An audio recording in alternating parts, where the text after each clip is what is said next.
اب نوٹ کر لیجئے، یہ کتابیں اگر آپ پڑھنا چاہیں تو کتاب الملاحم میں پڑھیے، بدترین عذاب عربوں پر آیا کھڑا ہے، سروں پر تنا ہوا ہے، بدترین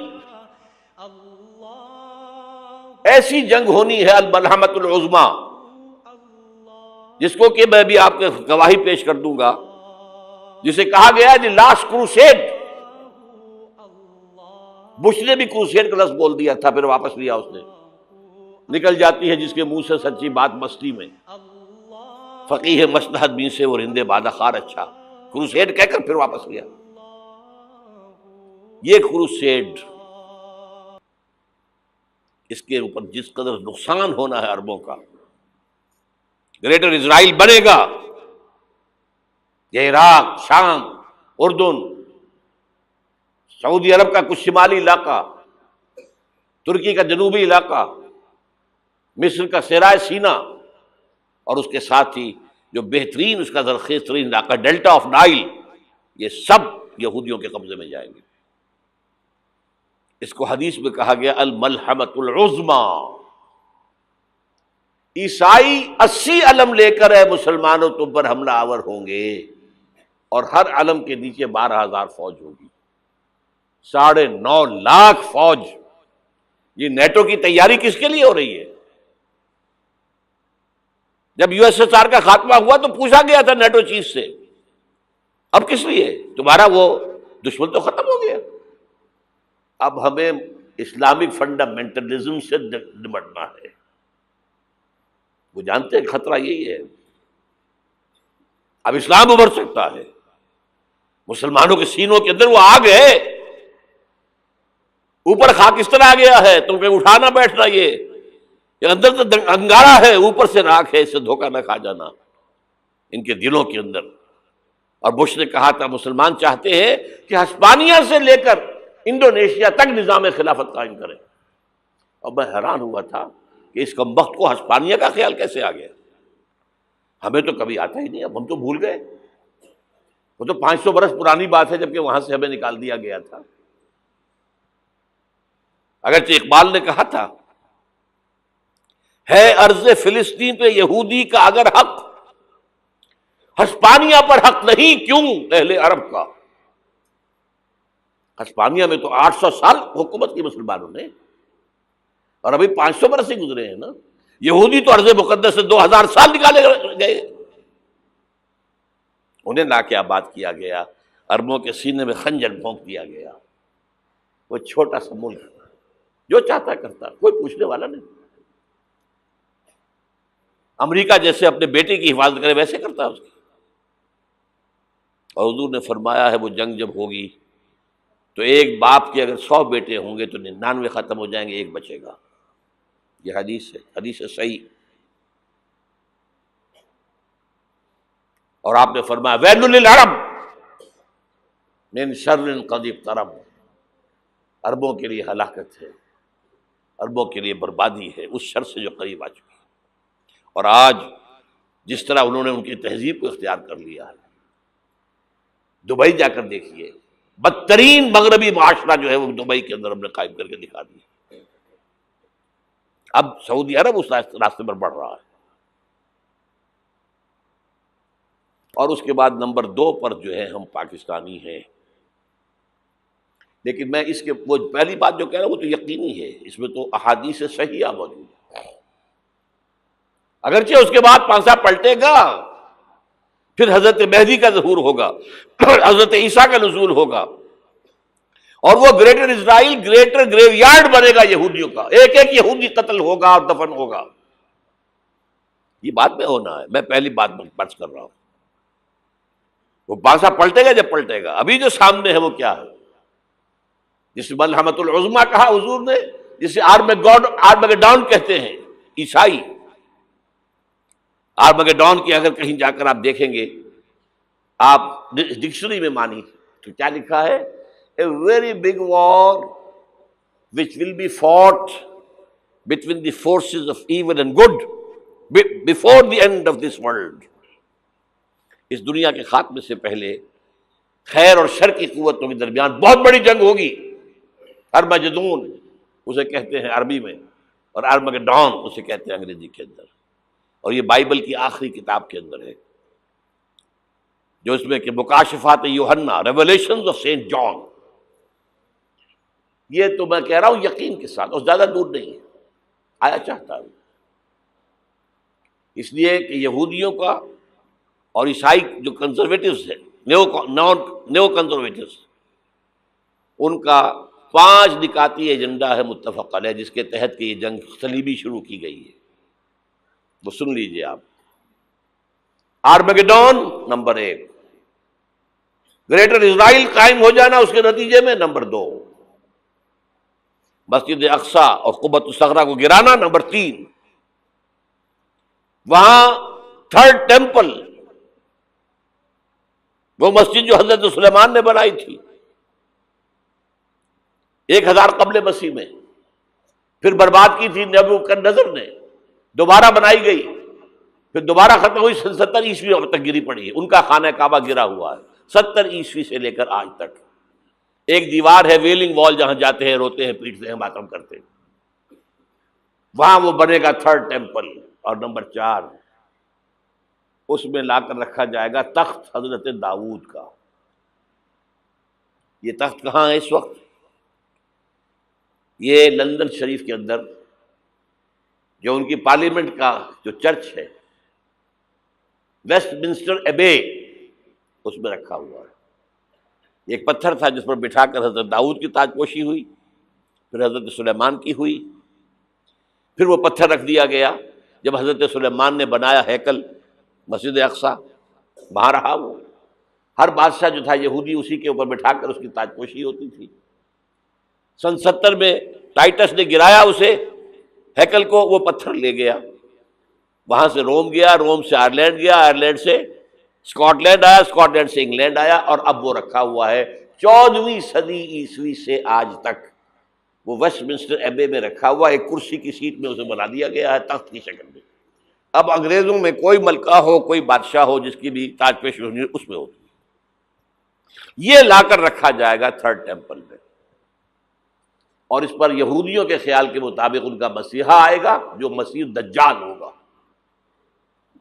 عیسائیوں کے خیال کے مطابق حضرت عیسیٰ آئیں گے، وہ ہمارا بھی خیال ہے حضرت عیسیٰ آئیں گے علیہ السلام. بہرحال یہ تو بات کی باتیں ہیں نا. اس وقت جو میں عرض کر رہا ہوں، عربوں پر بہت بڑا عذاب، اور پاکستان کا معاملہ البتہ یہ ہے، میں یقین سے نہیں کہہ سکتا. ہینگنگ ان دی بیلنس، ہو سکتا ہے اللہ تعالی ہم پر رحم فرمائے، ہو سکتا ہے، اگرچہ اس کی کچھ شرائط ہوں گی. چمن کے مالک اگر بنا لیں موافق اپنا شعار، اب بھی چمن میں آ سکتی ہے پلٹ کر چمن سے روٹھی بہار، اب بھی ہو سکتی ہے. اور یہ بھی ہو سکتا ہے کہ اللہ تعالیٰ نے معجزانہ طور پر ہمیں ملک دیا، ہم نے اللہ سے بدعہدی کی، وعدہ خلافی کی، غداری کی، لہذا سزا دی جائے اور ہم سے یہ ملک چھین لیا جائے. It's just possible. دور نہ سمجھے اسے، انہونی بات نہ سمجھے. جو گھیراؤ ہو رہا ہے آپ کے مغرب میں نیٹو فورسز اور مشرق میں بھارتی فورسز گدھوں کی طرح بیٹھے ہوئے انتظار کر رہے ہیں پاکستان اور ڈسٹیبلائز ہو جائے، یہاں اور بدامنی ہو جائے. اب لاہور میں پھر آج دھماکے ہو گئے ہیں. 2 دن پہلے کا دھماکہ میں سہ کے آیا ہوا ہوں، آپ کے سامنے بیٹھا ہوں. وہ جانیں بچی ہیں، جو ہماری اکیڈمی کا حشر ہوا وہ میں آپ کو نہیں بتا سکتا. یہ سارا کیوں ہو رہا ہے؟ تاکہ یہاں بدامنی ہو جائے اور ہمیں جواز مل جائے.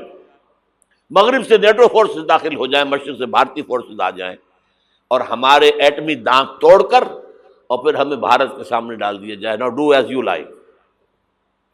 یہ ان کا نقشہ ہے. ہوگا کیا وہ اللہ جانتا ہے، ہوگا وہ جو اللہ چاہے. لیکن اللہ کا چاہنا جو ہے وہ کس پر منحصر ہے؟ یہاں انقلاب برپا کرو، یہاں اسلام لاؤ. اگر دھندوں میں لگے رہو گے تو وہ خود بخود نہیں آ جائے گا انقلاب. صحابہ نے جانیں دی تھی، کتنی تکلیفیں اٹھائی تھی. 12 برس تک مکی دور کے اندر با نشہ درویشی در ساز و دمادم زن، جو پختہ شبی خدرا بر سلطنت جم زن. یوم طائف یاد ہے جو حضرت عائشہ فرماتی ہے کہ میں نے پوچھا تھا حضور سے کہ یوم احد سے زیادہ سختی بھی آپ پر کبھی آئی؟ یوم احد پر کیا ہوا تھا؟ تلوار کا وار پڑا تھا آپ کے چہرہ مبارک، یہ جو رخسار کی ہڈی ہے اس کے اندر وار گیا ہے، اوپر خود کی 2 کڑیاں تھیں وہ اس میں گھس گئیں، 2 دندان مبارک شہید ہوئے۔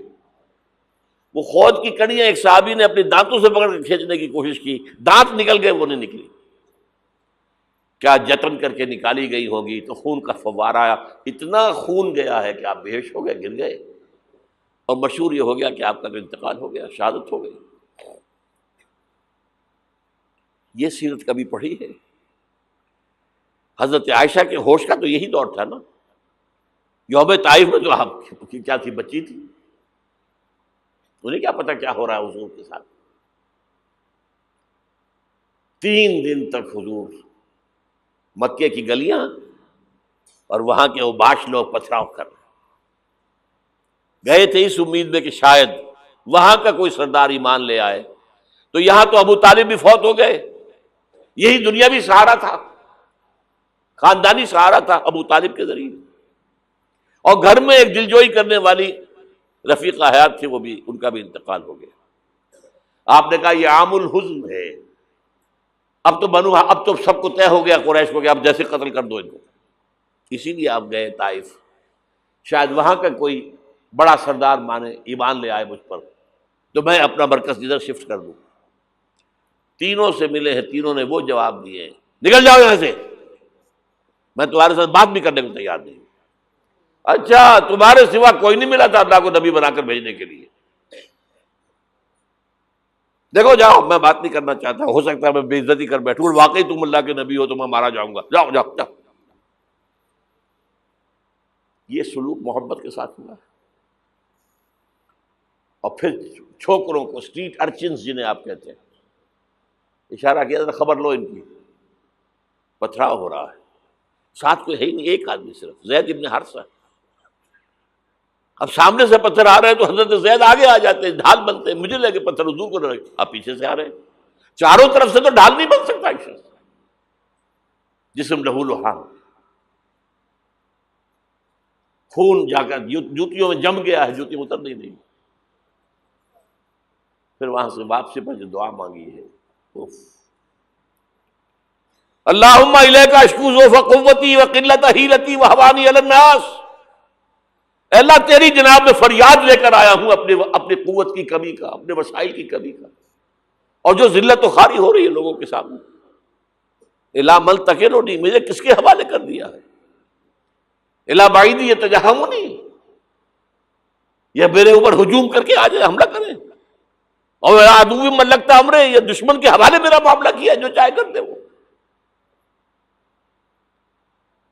لیکن پھر عبدیت غالب آتی ہے، ان لم یکن علی غضبک فلا ابالی، اللہ اگر تو ناراض نہیں ہے تو مجھے کوئی پرواہ نہیں،